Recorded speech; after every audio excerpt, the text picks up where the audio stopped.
Family Theater presents Cameron Mitchell and Gale Storm.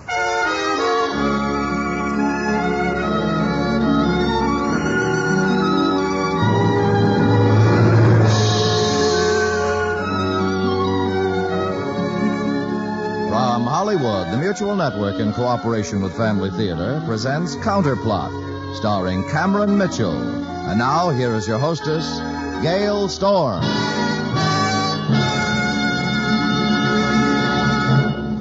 Family Theater's only purpose is to bring to everyone's attention a practice that must become an important part of our lives if we're to win peace for ourselves, peace for our families, and peace for the world. Family Theater urges you to pray. Pray together as a family.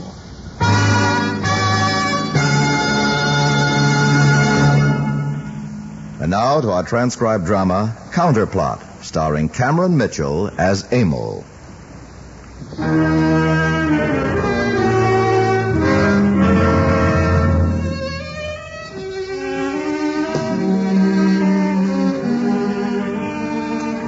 There were three of us who took part, and for what we did, we had our reasons.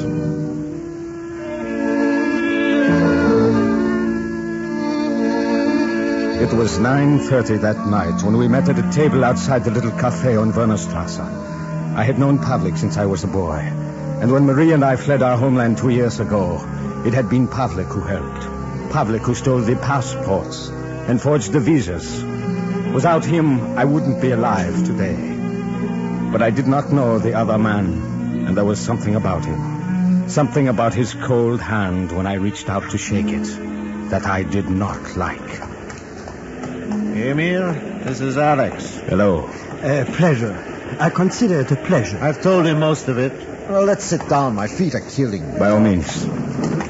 I want to say I consider it a privilege to have been chosen to participate. You haven't been chosen yet. But Pavlik told me. Why do you ask money for this? Because I must live. When a man fights for his country as a soldier, don't you pay him? I would gladly die for this cause, but I must eat and have a place to sleep and... Alex, don't make a speech. You'll be paid. 50,000 in Swiss. When the job is finished. But what if something goes wrong? Then you won't need the money. Nothing will go wrong. It has all been carefully planned. Once we're inside the embassy, there will be nothing to do but wait. And if the local police should interfere... A foreign embassy is foreign soil. They have no jurisdiction. Suppose they are asked to help. Rutsora would not take that upon himself. Rutsora? The chargé d'affaires. Ah, then he is the one who can release your wife. He is the one. Shall we go?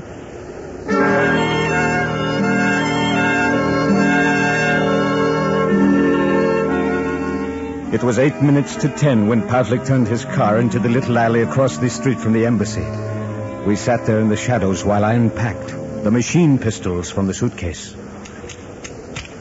Do you think we will need to use these? We're hoping not. So should Rutsora. Emir, I have 3 minutes. Yes. Is the light still on in the vestibule? Yes. When it goes off, we start. But slowly. The man must be given time to leave the embassy and go through the gate. Are you sure he is trustworthy? As sure as we are of you, Alex. And he did not ask for money. Lottie will need money when the American magazines have bought his story, How I Escaped from the Slave Masters, or something. Emil, there it goes. The light? Yes. Let's go.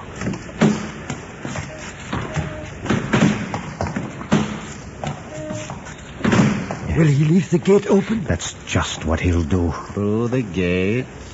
There. Yeah. I'll let him start up the street. What does he do in the embassy? Code clerk. Oh, it will be 3 installments with pictures. All right, now.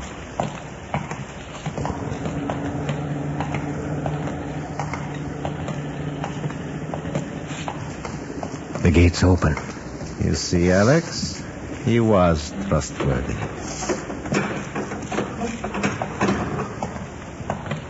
There is still the front door. So there is.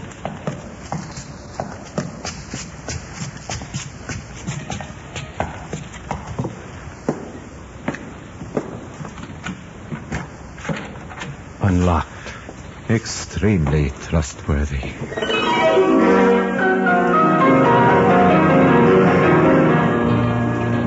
We stepped into the darkened vestibule of the embassy and closed the door behind us.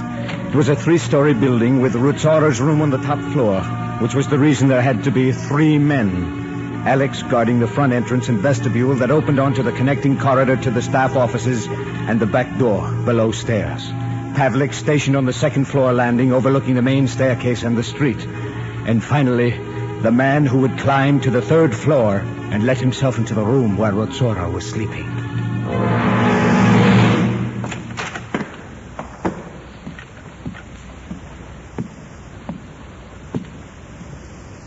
Wake up. Wake up. Wake up. Who is it? Get out of bed and keep your hands up. Yes, but who? Do as I say. Who are you? Maria Petlov is my wife. You must not think I was responsible for that. It would be senseless for you to shoot me. I am not here to shoot you, Herr Rutzora. Where's the light switch? There is a lamp on my bed table. Don't move. How did you get in there? Never mind that. I happen to know that my wife is still being held in the city, and I know where. Then you know it is not here. No matter. Plus, which you must be aware of the statement she made at the press conference yesterday. The statement she was forced to make. Have it your own way. Publicly, she has renounced. And by tomorrow, just as publicly, one of your own attachés will assert to the Western press that you coerced my wife into making that statement. You're bluffing. You will see if I am. Which attaché? Ricos? You don't even know who to mistrust. Not Sandev. He left the building 15 minutes ago. Oh, it's impossible. No more impossible than what you made my wife say against me. But he was... With his secret police? They're the ones you have to watch most closely, Herr Rutzora. Now, pick up that phone. But, Pick it up, and you say what I tell you to. Pavlik! The side window! What is that? Stay where you are. It's the police. You've been found out. Close your mouth and stand still. Emil? What was it? A man. He broke from one of the windows on the ground floor, ran for the gate. Did you get him? No, he got away. Ricos? Who? The other attaché. Now the police will really be down on you. Who else is in this building here, Ruxok? No one. Who else? The truth. Only my wife and infant son. I swear it. Where? In the next room. It will go badly for them if you're lying. I am not. What about the servants? Next door in the chancellery. Pavlik, go get his wife and the child. My friend, I think our plan has miscarried. I will not leave without Maria. But she is not here. Then you will have her brought here, Herr Rutzora. Free, unharmed. Now get on that phone and say what I tell you to.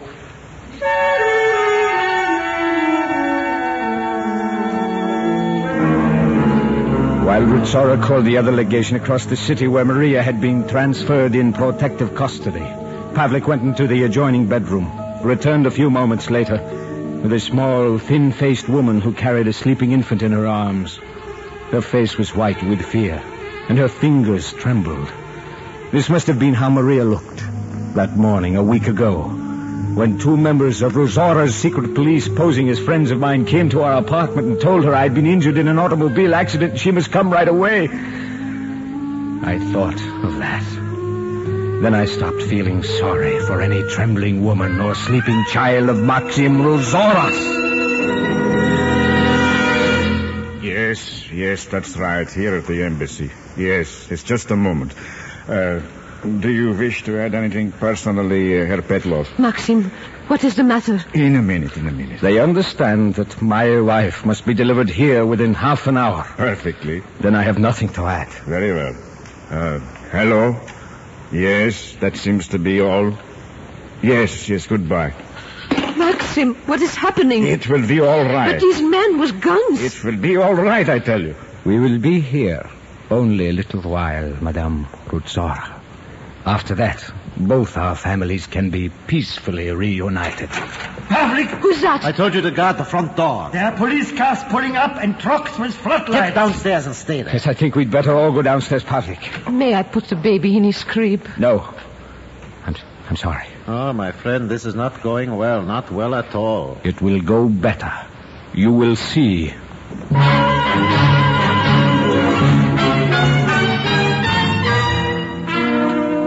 As we descended the stairs to the first floor, I could see through the hallway windows that the police had indeed arrived. Outside on the street directly in front of the embassy, 3 official cars were drawn up, and the local gendarmerie was already busy holding back the crowd that had begun to gather. Look, they're bringing up a truck with loudspeakers. Perhaps they intend to use sweet reason upon us. Where does this door lead? To my library. All right, step inside. Alex, you stay here in the hallway. Cover the front door. We'll leave this one open, Pavlik. If you're thinking about the service entrance, it's in the front, too, down there at the side. Then cover it here from the library window. Oh, there go the floodlights. What about the iron fence on the side? We'll have to risk that. Small risk. These grounds are flanked by 2 other embassies. Western embassies, though, Herr Rutzora? I don't see what that has to do with it. Hello. Hello there. Can you hear me? Yeah, they've got the loudspeaker going. Push open the window. Get back from it. Can you hear me there? We saw the window pushed open. This is the chief of police, if you can hear me. And if Monsieur Rousseau is able to speak with us, have him appear in the window, please. Pavlik, what do you think they're up to? I don't know, but I don't Perhaps think I like. it would be good to show them he's unharmed. Sandef must have reported by now what we're doing here. He must have. Regardless, the police cannot let personal sympathies interfere with their duty, and in this matter, we are the criminals. But what about Rosaura's men who kidnapped my wife? Yes, but prove it. They will give you 60 seconds to bring Monsieur Rousseau to the window. 60 seconds. If you have not done so by then, we will assume he has been murdered and storm the embassy. You've got to let me speak to them. They can't break in here. What? I won't permit it. Of course, I had forgotten. What do you mean? Let him go to the window, Emir. He has more reason to keep nosy policemen out of here than we. Yes, because of his files. And stolen dossiers and espionage records. Perhaps even evidence of Maria's kidnapping. Exactly. Let him go to the window. I warn you, any attempt to pillage this place, to tamper with officials... Get up to that window. I warn you. Don't threaten me, you pig. Get up there. Maxim, do as he says, please. You have 10 seconds left. If by then you have not produced Monsieur Rousseau... Wait! I am with Sorov. I am safe. I have not been harmed. I forbid you to enter these grounds. It will not be necessary. I forbid you. Do you understand? Monsieur Rousseau, we are bound to respect your diplomatic privilege with regard to the embassy. But I appeal to you. A civil offense has been committed. You are being forcibly held against your will. Maxim, let them come in. Keep out of this. No. It will all be settled. I have made arrangements. It is purely a political matter. Just a moment, please. Just a moment. What's happening? There's another car pulling up in front. It's from the legation, Pedro. Stay in the window. So let me see. They are delivering your wife, as I promised. Can you see who's getting out, Pavlik? The driver. 2 men in the back seat. Yes. And a woman. Oh, it's Maria. I recognize the coat. Don't get too close to the window. Monsieur Rousseau! Monsieur Rousseau! Answer him. Yes? What is it? There are 4 people here who claim to have your permission to enter the embassy. One of them is a Monsieur Kazalau. Yes, that is correct. They have my permission. Let them pass. Well. There's something about this I don't like. What do you mean? Why must there be 3 men with her? They are for my protection, Herr Pavlik. I don't like it either. Send them back. Alex, cover the front door. All right. You want your wife safely returned? Yes. I want assurance I will not be shut down for my pains. They're coming up the walk. If they go back, they'll take your wife with them, Herr Petlov. And I do not think you would like that. Pavlik, these got guns! It was a trap, I thought so. Don't shoot! Maybe you keep your head down. Don't shoot! You hit Maria! That's not your wife. It's a man in a woman's coat. Where? I got one. The other two right to the side. I see them, headed for the service way. They're gone. Through the entrance. Gone. The one on the walk is crawling towards the gate. Emir? I could finish him from here. No. Let him go. Herr Rutzora. I was unable to stop them. They have orders to use force when necessary. Very well. And now they have used it. And it has failed. And I want my wife brought here I cannot promise. You see this pistol? And you see your wife, your child? Please. You wouldn't. I swear it. Both of them. Before your eyes. Now you call those pigs you take orders from. You tell them I want my wife.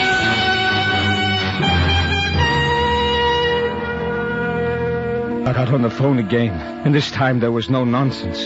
He told them exactly what had to be done, and why, and what would surely happen if it were not. And all the while, I stood there, my machine pistol pointed at his wife and child, and hate growing in my heart. I had told him his family had 30 minutes. 30 minutes to live. If Maria was not delivered to the embassy within that time. He hung up. 5 minutes went by, and the street outside was quiet. Are you sure they understood? They understood. Is there any doubt they will do as you told them? I think not. Emil, What? there's a car pulling up in front. Can you see who it is? Stay back from the window. The man is getting out. It is another car from the legation. Only one man? That's all I see. He's walking over to the truck with the loudspeaker. Well, is there anyone else in the car? I can't tell. There might be in the back seat. Oh, sorrow, you would not be such a fool. I told them you heard me. Monsieur Petlov. Monsieur Petlov. Will you come to the window, please? What did you tell that man at the embassy? Only what you heard. I would not jeopardize my wife and child. You must believe him. Monsieur Petlov, this is the chief of police. The only ones here carrying arms are my own men. I give you my word of honor you will not be fired upon or in any way molested. Will you come to the window, please? Oh, Pavlik, what shall I do? Get up next to the window and answer him, but keep under cover. Yes. Monsieur Petlov? Yes. This is Petlov. What do you want? I cannot see you. This is Petlov. You'll have to take my word. I would like permission to enter the embassy. I will come alone and unarmed. I must speak to you. No, I won't permit. Be quiet. I give you my word, Monsieur Petlov. I will be unarmed. You may search me if you wish. I ask only for 5 minutes to speak with you. Emil, what harm can it do? Perhaps the man from the legation has asked him to act as intermediary. To arrange for releasing your wife. What can you lose? All right. Monsieur, Yes? you may come in alone for 5 minutes.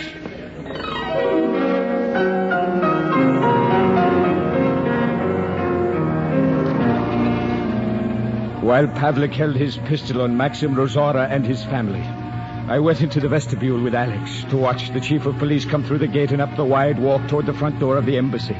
In the glare of the floodlights, I could see that he was a plump, red-cheeked man who looked as if he had not risen from behind his desk for years.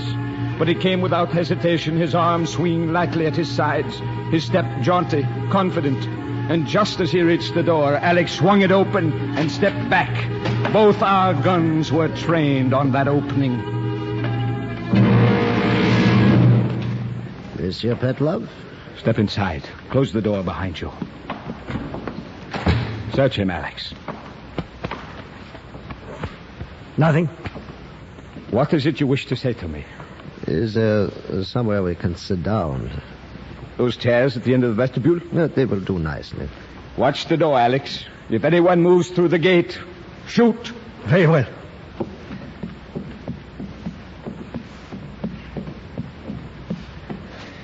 This is better. You asked for 5 minutes. Nearly 2 of them are gone. Very well. You saw the car that pulled up a moment ago. Yes. Then I need not tell you it was from a legation whose government is payable to the regime now in power in your own country. They are all butchers. They are all the same. One country is like the other. Be that as it may, my government small though it may seem to you, has an obligation to protect the lives and property of all accredited foreign nationals on its soil. Oh, yes, then why did you not protect my wife when she was kidnapped by Rutzora's men? Why? But you both entered this country illegally. We could take no Your steps. excuses, I knew it would be Let me excuses. finish, please let me finish. Yet, despite your illegal entry, we would have been prepared to let slip your wounding of the man who attacked the embassy just a while ago, even if he had died as manslaughter. Did he die? No, he will recover. But even if he had, we would have attempted to keep the charge at a minimum. However, there will be no such chance if you carry out this latest threat you have made against Rutzora's family. Is that what the man from the legation came to tell you? It was. And my wife is not with him? She is not. I've sworn to carry it out. It is an oath to the devil. I have sworn it. It will be a sin. Yes, it will be a sin. It will be a sin. And I will be sorry. But if Maria is not returned by the time I said, Rutzora's wife and child will die. A priest could release you from that oath. No. It's a phone in the library. Chief, could that be one of your men? No, there would be no reason.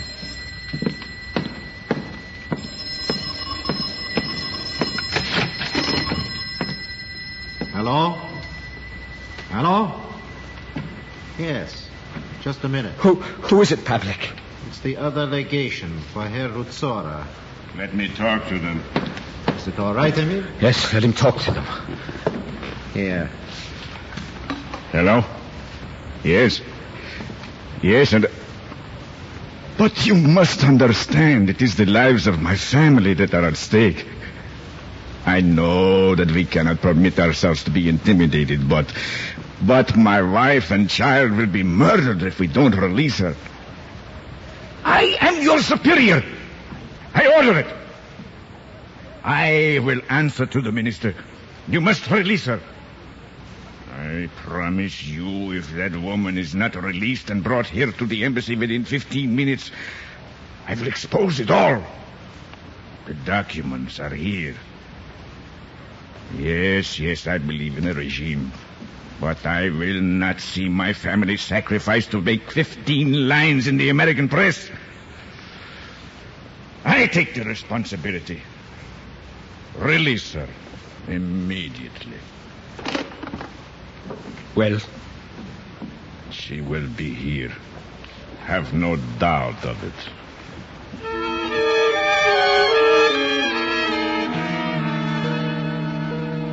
We waited 5 minutes, 10 minutes, and Maxim Rutzora watched me. Oh, there was no question in his mind that I would keep my promise. The chief of police had left the embassy and gone out in front again to wait for the car that Rutzora had promised would come. And the time and the lives of Rutzora's wife and child ticked away. There is a car coming up. Let me see. It is your wife. It must be. Monsieur Rosora, come to the window, please. Let me talk to them. Go ahead. Yes, it is I, Rutzora. The car that has just arrived is carrying Madame Petlov. You are asked to come to the window and identify her. Why should I identify her? You do as he says. I am watching. Go to the window. All right, but I don't understand. Do as he says. I will tell you if it is she. Very well. Can you see the woman? Yes? Yes, it is she. Oh, there's no mistake. It's Maria. Do you recognize her? Yes, I do. You are asked to come down the walk, Monsieur Rosora. We will send Madame Petlov up, as you do. Your friends from the legation would like to speak with you. Maxim. It is all right. You mustn't worry, Anna. But why must you go down there? It is merely a technicality. I'll be back. Is this agreeable to you, Monsieur Rosora? Yes, it is quite agreeable. Send up the woman.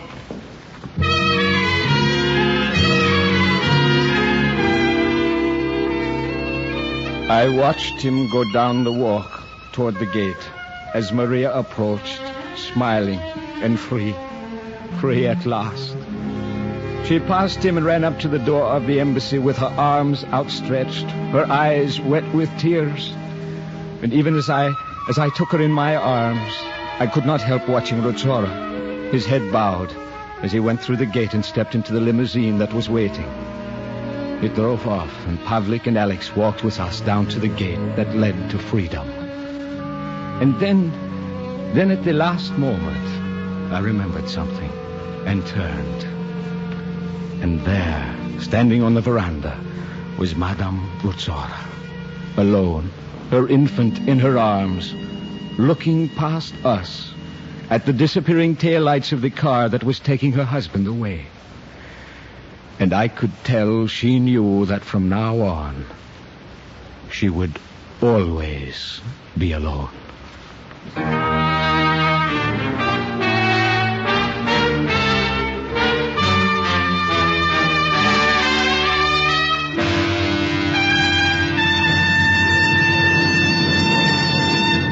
It has surely occurred to you that one of the supreme benefits which radio has brought to all of us has been a greater realization of the relation between the prevention and the cure of the more disastrous diseases which can afflict the body.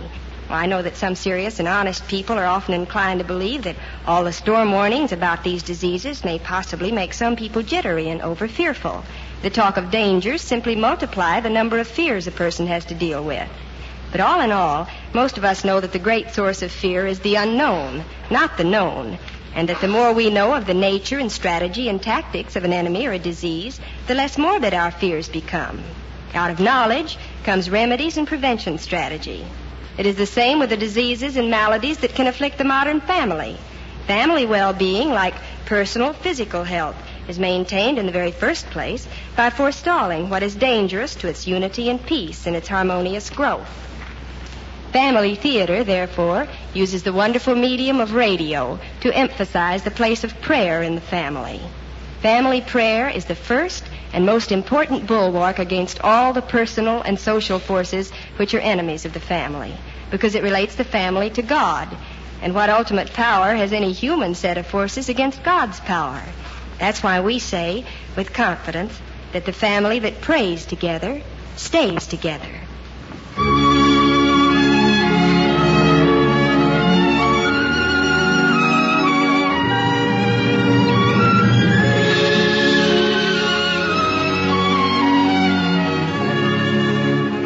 From Hollywood, Family Theater has brought you transcribed Counterplot, starring Cameron Mitchell. Gail Storm was your hostess. Others in our cast were Edgar Berrier, Fritz Feld, Theodore Von Els, Gladys Holland, and Lou Krugman. The script was written and directed for Family Theater by John T. Kelly, with music composed by Harry Zimmerman and conducted by George Weil. This series of Family Theater broadcasts is made possible by the thousands of you who feel the need for this type of program, by the Mutual Network, which has responded to this need, and by the hundreds of stars of stage, screen, and radio who give so unselfishly of their time and talent to appear on our Family Theater stage. To them and to you, our humble thanks. This is Tony Lofrano expressing the wish of Family Theater that the blessing of God may be upon you and your home, and inviting you to be with us next week when Family Theater will present The One-Horse Carousel, starring Edmund Gwen. Ann Blythe will be your hostess. Join us, won't you?